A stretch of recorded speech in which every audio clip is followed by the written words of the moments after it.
Second question is, I have a friend who favors one child over the other. Like she tells the child she is the favorite in front of the other child, and it's not a joke. They are 2 years apart. How should I address this, or what does Scripture say about this? Well, there's a great example of that in the Bible, and that's the story of Joseph.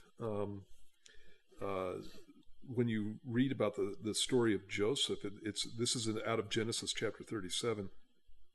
It says, now Israel, that's talking about Joseph's father, Jacob, same guy. Israel loved Joseph more than all his children because he was the son of his old age, and he made him a tunic of many colors. But when his brothers saw that their father loved him more than all his brothers, they hated him and could not speak peacefully to him. And then you have the story of Joseph from that point on. He has a couple of dreams. He tells them to the brothers. Probably not a great idea for him to do that, but he did. And so they ended up literally planning on killing the kid. And so finally, one of the guys steps in and says, let's not kill him, let's just sell him, and sold him into slavery. And, God took that whole thing and turned it around. But you have, from this point on in Genesis, in the family of Jacob, you have nothing but a train wreck in this guy's family because of that specifically. Mm-hmm. And the brothers are dealing with guilt. Obviously they did it. They sold their brother into slavery. They lied to their dad and said they found his tunic covered in blood, and they'd taken blood from a goat and put it on the tunic. And they had to live with that for the next 20 years. Joseph had to live with their sin for the next 20 years. And, again, God was involved in that whole thing, but it was just nothing but a mess.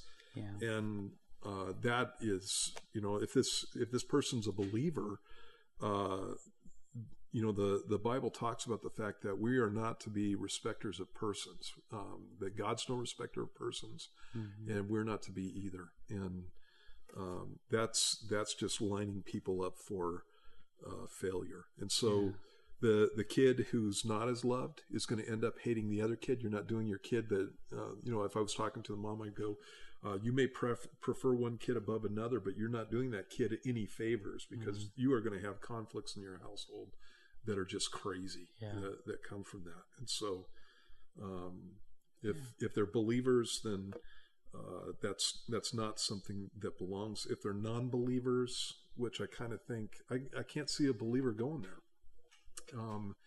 And so if they're non-believers, then obviously what they need is Jesus. Yeah. And so their household's messed up on all kinds of levels anyway.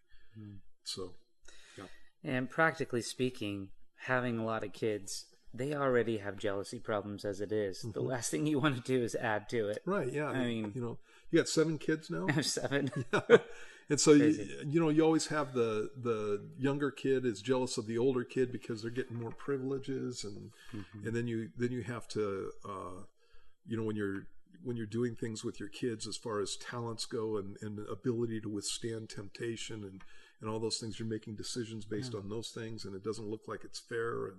And so kids have problems in all kinds of areas. And why in the world would you add to that by doing this stuff? Totally. And so if I was going to talk to somebody like that, I would, one of the problems with talking to parents about their kids and how they're raising their kids is that they're highly emotional. It's something that